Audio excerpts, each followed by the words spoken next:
नमस्कार साथियों, स्वागत है आपका आपके अपने YouTube channel geography bye Anil नागर सर पर। साथियों, हम लोग चंबल नदी तंत्र के विषय में बात कर रहे थे। चंबल नदी के बारे में हम बातें कर चुके थे। आज हम बात करते हैं चंबल और उसकी सहायक नदियों के विषय में। चंबल की जो सहायक नदियां हैं, इसमें हम सबसे पहले देखने वाले हैं चंबल में दाईं ओर से मिलने वाली नदियों पर बात करेंगे। तो चंबल नदी तंत्र और चंबल की इन सहायक नदियों में सबसे पहले हम बात करने वाले हैं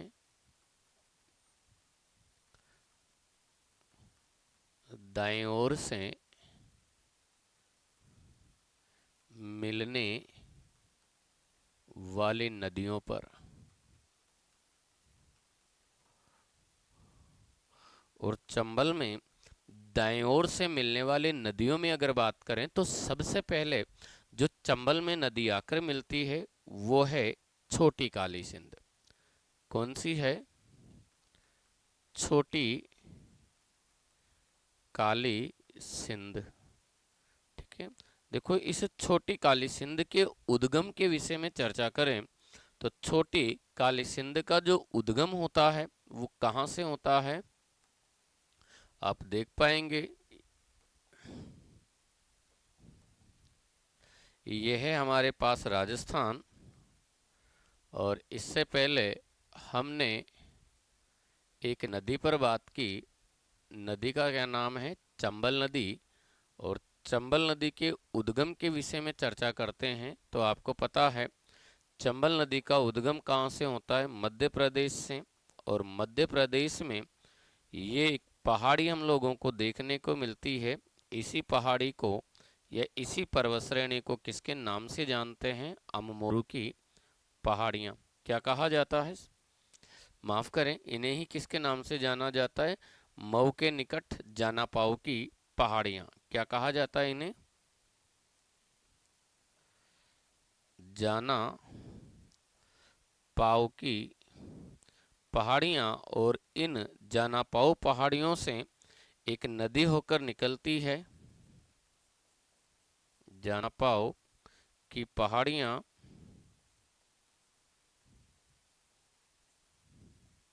यहाँ से ये एक नदी होकर निकलती है। इसी नदी को किसके नाम से जाना जाता है? तो चंबल नदी।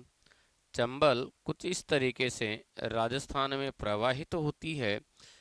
जो सबसे पहले चित्तौड़ के रास्ते इन दोनों की सीमा बनाती है बूंदी और कोटा की। तत्पश्चात कोटा जिले में आ जाती है।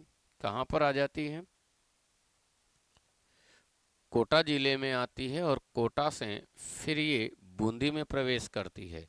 किसमें चली जाती है? कोटा। कोटा जिले में प्रवाहित होते हुए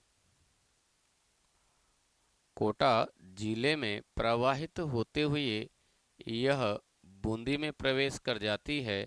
और बूंदी से सवाई माधोपुर से इन दोनों के बीच एमपी और मध्य प्रदेश की प्राकृतिक सीमा बनाते हुए ये यूपी में चली जाती है। और यूपी में फाइनली यूपी में यह किस नदी में जाकर मिलती है? तो आपका आंसर होगा यमुना नदी। किस में जाकर मिल जाती है ये?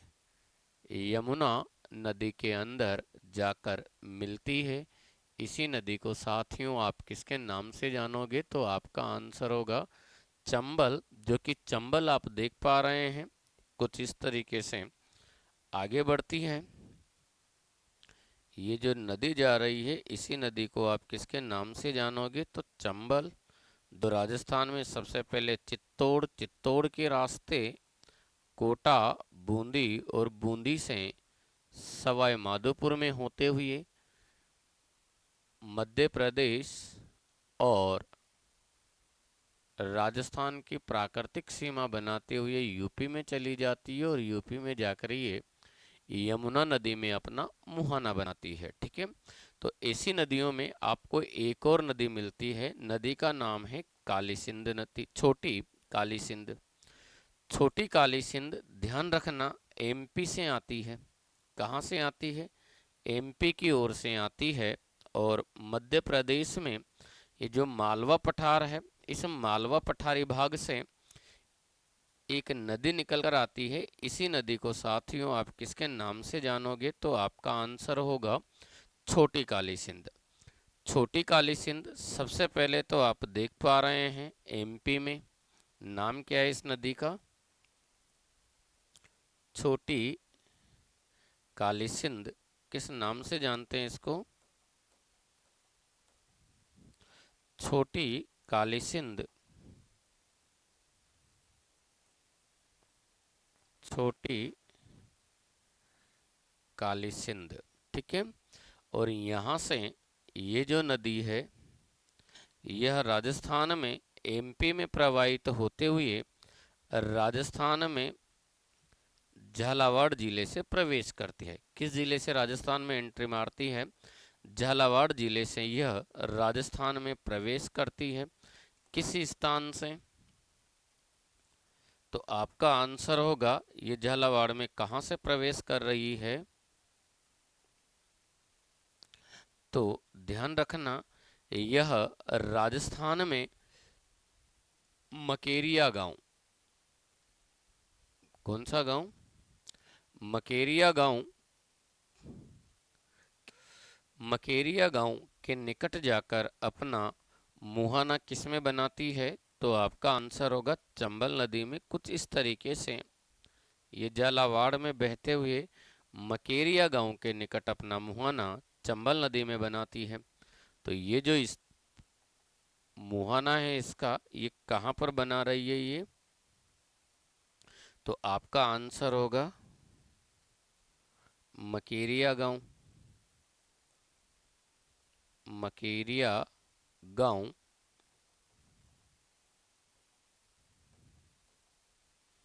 ये जो गांव यहाँ पर हम देख पा रहे हैं, इसी गांव को या इसका जो ये मुहाना है, इसी मुहाने को यहाँ किसके नाम से जाना जाएगा? तो आपका आंसर होगा मकेरिया गांव। मकेरिया झालावाड़ में जाकर ये अपना मुहाना किसमें बना लेती है? चंबल नदी में। वहीं यह राजस्थान में कहां से प्रवेश कर रही है? तो आपका आंसर हो जाएगा मांगसी गांव। मांगसी गांव झालावाड़ से ये राजस्थान में प्रवेश करती है, ठीक है। छोटी काली सिंध के विषय में बात करें तो छोटी काली सिंध चंबल नदी में मिलने वाली राजस्थान की पहली नदी है, या चंबल की पहली सहायक नदी कौन सी है राजस्थान की? छोटी काली सिंध। आगे बढ़ते हैं। इसी नदियों में साथियों हमें एक और बेहद महत्वपूर्ण नदी मिलने वाली है। नदी का नाम है काली सिंध नदी। कौन सी नदी? और काली सिंध के बारे में बात करते हैं तो काली सिंध नदी का जो उद्गम होता है वो मध्य प्रदेश में आपको ये एक पहाड़ी देखने को मिलती है। इसी पहाड़ी को कहा जाता है बागली गांव की पहाड़ियां। बागली गांव की पहाड़ियां, मध्य प्रदेश, ठीक है। तो ये जो पहाड़ी है, इसी पहाड़ी को आप किसके नाम से जानोगे? तो आपका आंसर होगा बागली गांव की पहाड़ियां। और ये पहाड़ियां हमें कहाँ पर मिलने वाली है? एमपी, मध्य प्रदेश में। यहाँ से साथियों एक नदी होकर निकलती है।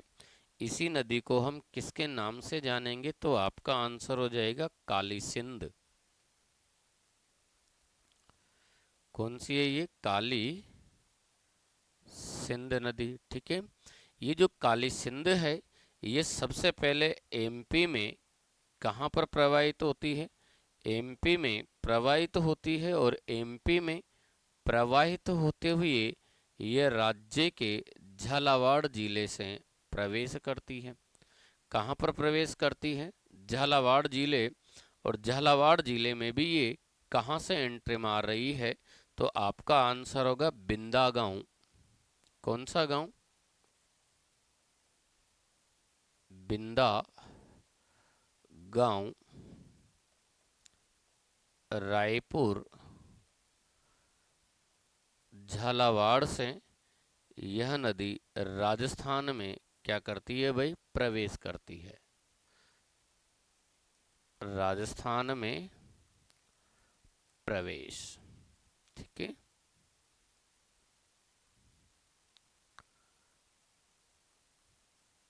राजस्थान में प्रवेश कहाँ से कर रही है ये, बिंदा गांव, रायपुर, झालावाड़ से काली सिंध नदी राजस्थान में प्रवेश करती है।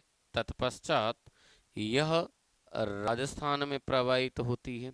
राजस्थान में सबसे पहले ये झालावाड़ जिले में, कौन से जिले में, झालावाड़ जिले से बहती है। और झालावाड़ जिले से जब ये आगे बढ़ती है तो फिर यह कुछ दूरी के लिए झालावाड़ और बारां की प्राकृतिक सीमा बनाती है। तत्पश्चात बारां और कोटा की प्राकृतिक सीमा बनाते हुए यह कोटा में चली जाती है और कोटा में जाकर यह चंबल नदी में अपना मुहाना बनाती है। किस स्थान पर, तो आपका आंसर हो जाएगा नवनेरा गांव। कौन सा गांव, तो यहाँ पर आप ये मानकर चलेंगे, ये जो गांव हमें नजर आएगा नवनेरा गांव, जिसे नौनेरा गांव के नाम से भी जाना जाता है। और नवनेरा गांव कोटा में जाकर ये अपना मुहाना किस में बना लेती है, तो आपका आंसर हो जाएगा चंबल नदी में, ठीक है। नदी का नाम क्या है, काली सिंध नदी। साथियों, इस काली सिंध नदी पर अगर बात करते हैं तो इस काली सिंध नदी में ध्यान रखना, झालावाड़ में ही, कहाँ पर, झालावाड़ में इस नदी पर एक परियोजना संचालित की जा रही है जिसे काली सिंध परियोजना के नाम से जाना जाता है। और इसी काली सिंध परियोजना का वर्तमान में नाम बदलकर हरिश्चंद्र सागर कर दिया गया है। साथ में ही इस काली सिंध नदी पर कोटा में, कहाँ पर, कोटा में एक बांध बनाया गया है जिसे नवनेरा बांध के नाम से जाना जाता है। नवनेरा बांध जो पूर्वी राजस्थान सिंचाई परियोजना के तहत बनाया गया एक बांध है, इस बात को आप ध्यान रखेंगे। तो इस तरीके से ये जो नदी है ये है काली सिंध नदी। साथियों, इस काली सिंध नदी की एक बेहद महत्वपूर्ण सहायक नदी है, नदी का नाम है आहू नदी। कौन सी नदी, आहू। और इस आहू नदी के बारे में बात करते हैं तो आहू नदी का जो उद्गम होता है वो कहाँ से होता है, तो ध्यान रखेंगे, ये तो मानकर चलेंगे हमारे पास ये जो नदी है छोटी काली सिंध थी, और इस जो कि छोटी काली सिंध चंबल नदी की प्रथम सहायक नदियां हैं, छोटी काली सिंध है ये, ठीक है। आगे बढ़ते हैं। इसके बाद हम लोग काली सिंध के बारे में बात कर चुके हैं। काली सिंध की एक प्रमुख सहायक नदी है, नदी का नाम है, क्या नाम है, तो आपका आंसर होगा आहू नदी। और आहू नदी के उद्गम के बारे में बात करेंगे तो आहू नदी का जो उद्गम होता है ये कहाँ से होता है, तो आप देख पा रहे हैं इसी स्थान को बोला जाता है सुसनेर। किसके नाम से जानते हैं इसको, तो ये है सुसनेर। और ये सुसनेर किस में है, एमपी में, ठीक है। सुसनेर किस में मिलने वाला है आपको, एमपी। यहाँ से ये एक नदी होकर निकलती है, इसी नदी को साथियों किसके नाम से जाना जाता है, आहू नदी के नाम से, ठीक है। कौन सी है ये, आहू। और सबसे पहले तो ये एमपी में प्रवाहित होती है, एमपी में प्रवाहित होते हुए यह राजस्थान के झालावाड़ जिले में प्रवेश करती है। और झालावाड़ जिले के भी किस स्थान से, तो आपका आंसर होगा नंदगांव। कौन सा गांव,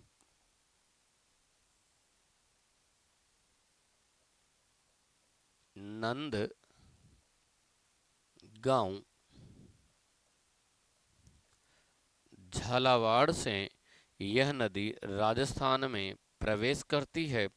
तत्पश्चात झालावाड़ जिले में प्रवाहित होते हुए ही गागरोन के निकट, किसके निकट, गागरोन के निकट जाकर यह अपना मुहाना काली सिंध नदी में बनाती है। इस प्रकार आहू और काली सिंध नदी के संगम पर ये जो नदी है ये कौन सी है, आहू। आहू और काली सिंध नदी के संगम को सामेला कहा जाता है। क्या कहा जाता है, सामेला कहा जाता है। और इस आहू और काली सिंध नदी के संगम पर ही गागरोन का प्रसिद्ध जलदुर्ग बना हुआ है। इस काली सिंध की सहायक नदियों के बारे में बात करेंगे तो काली सिंध की प्रमुख सहायक नदियों के बारे में बात करें तो इसके प्रमुख सहायक नदियों में आहू, परवन, चंद्रभागा और चोली इसकी प्रमुख सहायक नदियां हैं। ठीक है, इसके बाद हम लोग बात कर सकते हैं परवन नदी के विषय में। परवन नदी का जो उद्गम होता है वो कहाँ से होता है, तो आपका आंसर होगा, देखो परवन कहाँ से आती है, तो परवन नदी का जो उद्गम होता है वो एमपी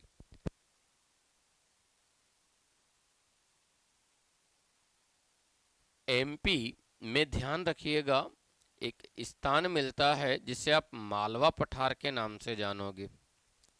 ठीक है, मालवा का पठारी जो भाग है, इस पठारी विभाग से ये परवन नदी होकर निकलती है। ठीक है, मालवा पठार विंध्याचल पर्वत, मध्य प्रदेश से परवन नदी का उद्गम होता है।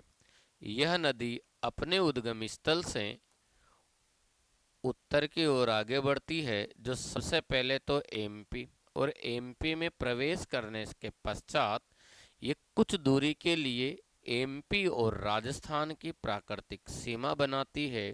तत्पश्चात झालावाड़ जिले में प्रवेश करती है। और झालावाड़ में ये कहाँ से प्रवेश कर रही है, झालावाड़ जिले में ये कहाँ से प्रवेश करती है, तो आपका आंसर होगा खड़ी बोर। कौन सा बोर, खड़ी बोर मनोहर थाना झालावाड़ से। खड़ी बोर मनोहर थाना झालावाड़ से यह नदी राजस्थान में प्रवेश करती है।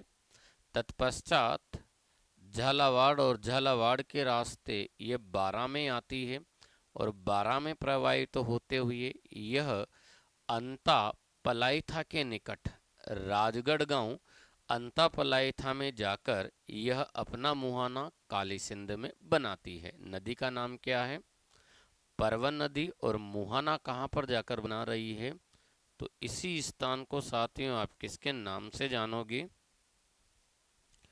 तो ये जो स्थान है ये है राजगढ़। कौन सा गढ़,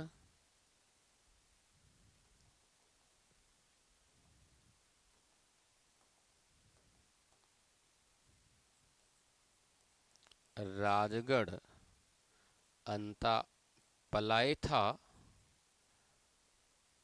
बारां में जाकर अपना मुहाना किसमें बना लेती है, काली सिंध नदी में।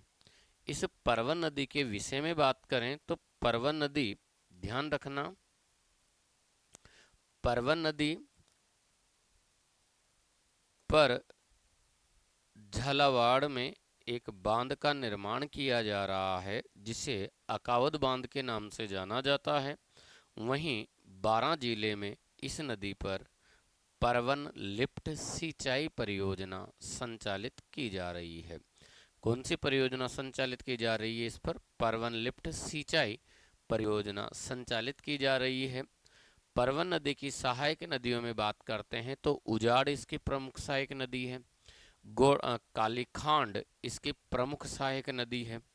कालीखांड नदी इस परवन नदी में मनोर थाना में ही आकर मिलती है, और मनोर थाना में जहाँ पर परवन और कालीखांड का संगम होता है इनके संगम पर मनोर थाना का दुर्ग बना हुआ है। साथ में ही परवन नदी की एक और सहायक नदी है उजाड़ नदी। उजाड़ नदी पर झालावाड़ के अंदर भीमसागर परियोजना या भीमसागर बांध बनाया गया है। यह है कौन सी? परवन। इसी नदियों में साथियों हमें एक और नदी मिलने वाली है। नदी का नाम है पार्वती नदी। और पार्वती नदी के बारे में बात करें तो पार्वती नदी का जो उद्गम होता है वो मध्य प्रदेश में कहाँ से होता है? तो आपका आंसर होगा सीहोर क्षेत्र। कहाँ से होता है? सीहोर क्षेत्र।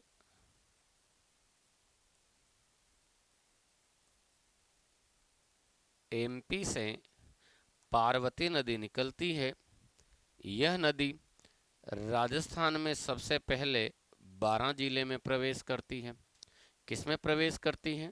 और जब ये 12 जिले में प्रवेश करती है उस दौरान यह कुछ दूरी के लिए 12 और एमपी की सीमा बनाती है। किसकी? 12 और मध्य प्रदेश की प्राकृतिक सीमा बनाती है। तत्पश्चात ये 12 में प्रवाहित होती है और 12 से फिर ये कोटा जिले में प्रवेश करती है। उससे पहले ये ध्यान रखना, फिर कोटा और एमपी की सीमा बनाते हुए कोटा में आती है और कोटा में से ये फिर आगे बढ़कर अपना मुहाना किसमें बना रही होती है? चंबल नदी में। किस स्थान पर? तो कुछ इस तरीके से ये जो नदी है ये है हमारे पास कौन सी? चंबल, जो कि यहाँ पर चंबल सवाई माधोपुर और कोटा जिले की सीमा बनाती है। ठीक है ना? तो ये जो पार्वती है यह सवाई माधोपुर और कोटा जिले की सीमा पर जाकर चंबल नदी में मिलती है कोटा की साइड से। जबकि इस जगह पर जो गांव है उस गांव को कहा जाता है पाली गांव। क्या कहा जाता है? पाली गांव या पलिया गांव। और ये जो पलिया गांव है ये सवाई माधोपुर में पड़ता है। लेकिन आपको याद रखना है ये अपना मुहाना कोटा की ओर से बनाती है, जिस जगह पर सवाई माधोपुर और कोटा की सीमा बना रही है। यह है कौन सी नदी? पार्वती नदी। और पार्वती नदी इस तरीके से आप याद रख सकते हैं राजस्थान और एमपी के मध्य 2 बार सीमा बनाती है। एक तो एमपी और 12 के साथ और दूसरी एमपी और कोटा के साथ। पार्वती की सहायक नदियों के बारे में बात करें तो रेतरी, बेथली और बिलास इसकी प्रमुख सहायक नदियां हैं। बेथली नदी पर 12 में बेथली बांध बना हुआ है तो बिलास नदी पर भी 12 में बिलास बांध बना हुआ है। नदी का नाम है पार्वती नदी। इसी नदियों में साथियों एक और नदी आपको मिलने वाली है। नदी का नाम है कुनु नदी। और कुनु नदी का जो उद्गम होता है वो ध्यान रखना शिवपुरी के पठार से होता है। कहाँ से होता है? तो ये जो पठारी भाग है। वहीं इस पार्वती नदी के विषय में एक बात आप और जानें, ये राजस्थान में जो एंट्री करती है कहाँ से कर रही है? तो आपका आंसर होगा करियाहट गांव। करियाहट गांव 12 से ये राजस्थान में प्रवेश करती है। कौन सी? पार्वती नदी। वहीं इसके बाद अगर हम बात करते हैं तो ऐसी नदियों में हमें एक नदी मिलती है कुनु नदी, जिसका उद्गम शिवपुरी के पठार से होता है। कहाँ से होता है? शिवपुरी का जो पठारी भाग है यहाँ से एक नदी होकर निकलती है। नदी का नाम क्या है? कुनु नदी। जो सबसे पहले तो एमपी से 12 और 12 से ये एमपी में चली जाती है और अंत में जहाँ पर चंबल नदी एमपी और राजस्थान के बॉर्डर बनाती है वहाँ ये करौली जिले में, कौन से जिले में? करौली जिले के निकट जाकर कुनु अपना मुहाना चंबल नदी में बना लेती है। तो ये जो नदी है हमारे पास ये है कौन सी? कुन्नू नदी। ठीक है। और इस तरीके से ये थी चंबल नदी में बाईं ओर से मिलने वाली नदियाँ, जो कि चंबल में मिलने वाली इन नदियों के बारे में बात करें तो सबसे पहले तो हमने देखी है छोटी काली सिंध। छोटी काली सिंध के बाद हम लोग बात कर सकते हैं काली सिंध नदी पर। कौन सी नदी पर? काली सिंध नदी हमने देखी। इस काली सिंध नदी की सहायक नदियों के बारे में बात करें तो इसकी जो प्रमुख सहायक नदियां हैं उनमें से एक तो हमने देखी है, कौन सी है साहब? तो आपका आंसर होगा परवन नदी। ठीक है, परवन के बाद में चंद्रभागा। कौन सी है? चंद्रभागा। चंद्रभागा के बाद अगर बात करते हैं तो चोली। कौन सी है? परवन, चंद्रभागा, चोली इसकी प्रमुख सहायक नदियां हैं। साथ में ही एक और नदी देखी थी हमने, आहू नदी। ठीक है, इसके बाद इस परवन की सहायक नदियों के बारे में बात करते हैं तो परवन की जो सहायक नदियां थी वो कौन कौन सी थी? तो एक तो आपने पढ़ी है उजाड़ नदी। उजाड़ के बाद में कालीखांड। कौन सी है? कालीखांड। कालीखांड के बाद में छापी। ठीक है, और ऐसी नदियों में साथियों हमने एक और नदी पर बात की। नदी का नाम है पार्वती। और पार्वती की जो सहायक नदियां हम लोगों ने देखी है वो कौन कौन सी हैं? तो रेतरी। कौन सी? रेतरी, बिलास, बेथली। ठीक है, और इसी नदियों में आपने एक और नदी के बारे में बात की थी। नदी का नाम है कुन्नू नदी। ठीक है, साथियों ऐसी नदियों में आपको एक और नदी मिलती है जो भी चंबल में दाईं ओर से ही मिल रही है। नदी का नाम है आलनिया नदी।